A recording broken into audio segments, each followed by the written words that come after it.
You're eating what you feel is a healthy diet. I mean, maybe not perfect, but still, you can't help but wonder, why does the scale not budge or worse, keep going up? Honestly, I do see this frequently, and the frustration is real. But what if there was an invisible culprit that is working against you? I want you to meet your metabolism's secret adversaries: endocrine disruptors, obesogens, and forever chemicals. These aren't just fancy terms. They are chemicals found in everyday products that interfere with your body's natural systems. In fact, they alter the way you use calories. That's right. You could be eating less, exercising more, and still gaining because of these toxins. So in today's video, I am going to explain to you the top categories of toxins that are impacting your weight loss goals, walk you through a day in the life and how you might be exposed, and finally provide you with an actionable plan so that you can, number one, decrease your exposures, and number two, increase your body's natural abilities to eliminate these toxins. Hi, I'm Bonnie London, and after discovering the solutions to my own weight and health struggles, it is my personal mission to provide you with simple yet easy to implement strategies to maintain your preferred weight, best health, and live the quality of life that you deserve. Number one culprit: endocrine disruptors. These are chemicals that actually mimic and obstruct the natural hormones in your body, causing them to have imbalances and to function improperly. You want to think about them almost like imposters, going on the same exact receptor sites where your actual hormones should go, which interrupts how these hormones communicate, which can absolutely lead to weight loss challenges. Number two are obesogens. Now, obesogens are a kind of endocrine disruptor, but they really have demonstrated to increase obesity by increasing the number of fat cells, by increasing your ability to store fat, and slowing down our metabolism, even when you are trying to make all of the healthy choices. Now, number three, forever chemicals, or PFAS, which is something I'm not going to try to pronounce, but just understand that they are chemicals that are persistent in our bodies and in our environment that also disrupt our metabolism. And this is why we no longer use Teflon pans. And they also do interrupt that mitochondria, which is where we burn fat. Well, how, you wonder? Are you encountering these chemicals every day? Well, let's go through a day in the life here. Imagine you wake up in the morning on your soft sheets, treated with flame retardant chemicals that are endocrine disruptors. Next, you get and walk on your floor, on your beautiful laminate floor that is also have a bunch of phytates that are also interrupting your metabolism. Next, we go into the shower where we are inhaling a bunch of chlorine, among other chemicals that can be absorbed directly into our bloodstream. After the shower, we put on a little deodorant, which is infused with some aluminum, which also can go directly into our bloodstream. Now we're ready to get dressed. And believe it or not, we have some of those forever chemicals for stain resistance, flame retardant, that are also can be in our clothes, not to mention the plastics and the chemicals from the dry cleaning. Now it's time to go get some breakfast. Maybe you have what you believe is an innocent bowl of cereal with some berries and skim milk. Well, believe it or not, having non-organic berries, dairy could be just loaded with pesticides, is one thing among other items that are in our food. then it's time to go off in your car for the day. And don't you just love that new car scent? It is just a cocktail of chemicals, which, yes, contain endocrine disruptors. Okay, I think you get a little bit of the idea here. It's no longer a question, are we toxic? It's how toxic are we? Because we cannot avoid these things. But what you really want to know, which I'm going to share with you now, is how can we minimize our exposure and what can we do to eliminate them?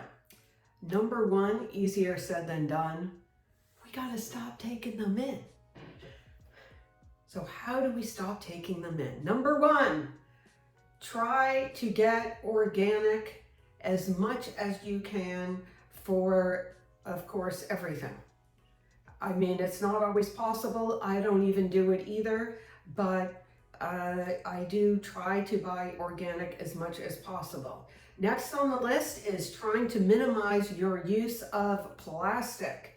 Instead, opt for glass for storage, or certainly if you do plastics, get BPA free, although that is not entirely proven either because there's other BPAs, but definitely do not microwave in it.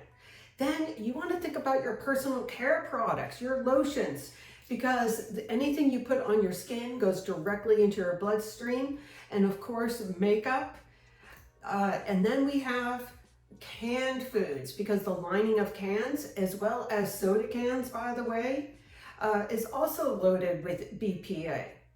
And then our household cleaning products, that's right, they stay in the air, and that is another big area that we get exposed. These are just a few of the top things I would tell you to be concerned about. Oh, one more thing I do want to mention is water, because beyond getting organic food, apparently water is one of the top places that we do get exposed to toxins. So I think it is a worthwhile investment to get, at the very least, a filter underneath your sink, which isn't that expensive in the kitchen, and it's a lot safer than getting those bottled waters, which are going to be leaching BPA into your waters all day long. And again, even for showering and taking a bath, there are filters available for those, because your skin doesn't have any way of defending itself against these toxins, so they get absorbed directly into your bloodstream. So number two on the list, what we want to do is, because there is no way to avoid these toxins, as you can see, but your body naturally detoxifies every day. So, but what we're going to want to do is to give it all of the nutrients necessary, because actually there are 3 phases of detoxification. And if you've ever had a headache, because maybe you had a little too much wine the night before, just giving an example there, because it's happened to many of us, you know what bad detox is, because actually when you take in the toxins, it actually forms something that could be even more dangerous.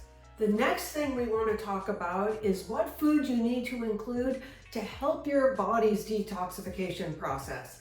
Number 1 would be protein. I am not a fan of any of those juice fasts, because protein plays such an important role in the detoxification pathway. Number 2 on the list would be fiber, which we can naturally find in fruits and vegetables, because we want to make sure that that whole plumbing system is working properly. Otherwise, you are not detoxifying. Number 3, cruciferous vegetables, broccoli, cauliflower, Brussels sprouts. They contain something called sulforylane, which I didn't pronounce right, but it is a compound that boosts your body's detoxification enzymes. And then number 4, garlic, which I like to refer to as vitamin G, because I consume a lot of it. But it contains stuff like allicin, which helps with liver function. Number 5, which is on every list, it is packed with antioxidants and something called catechins, which also help with liver detox. And then all dark leafy greens are fantastic too. Spinach, kale, arugula, chard, so these also help. Beets, I would also mention, number 7 on the list, helps with the second phase of detoxification. And then turmeric, which I consider more of a spice, not than a food, but there is a good amount of research that this also can help with bile production and assist in liver. Lemons, I cannot go a day without adding some lemon juice to my water, because this we know also helps in the body's natural process of detoxification. These are just a few, as there are others that also help with detoxification. But I do want to take a moment to mention just a few of the supplements that I have found also can be helpful. Number one is magnesium. It is part of hundreds of metabolic functions in the body, so be sure to include magnesium. Milk thistle is an antioxidant that helps with the liver, which of course is one of the main organs of detoxification. Probiotics, I prefer them from fermented foods like kefir, sauerkraut, or kimchi, but they can help with the beneficial bacteria in the gut, which, by the way, some of the job of that bacteria is actually for detoxification. Zinc and selenium also can be helpful. And finally, glutathione, which is often referred to as the master antioxidant. Now, we cannot take it directly to be used, but actually what I use is a liposomal form, or there are precursors, but nonetheless, that is something that we want to consider. Listen, we cannot avoid being exposed to these toxins that are interrupting our metabolism. But what I can tell you over time is, by paying attention to this, you really can make a big difference, and it will help support your weight loss efforts. So I hope you have found this helpful, and I would love to hear anything that you might take away from today's video in the comments below. And I have put together a free dining out cheat sheet, which you can click on in the description below, because of course, when we go out to eat, it's even harder to be avoiding some of these chemicals and toxins, and I want to help you. Well, thank you, and I will see you in the next video.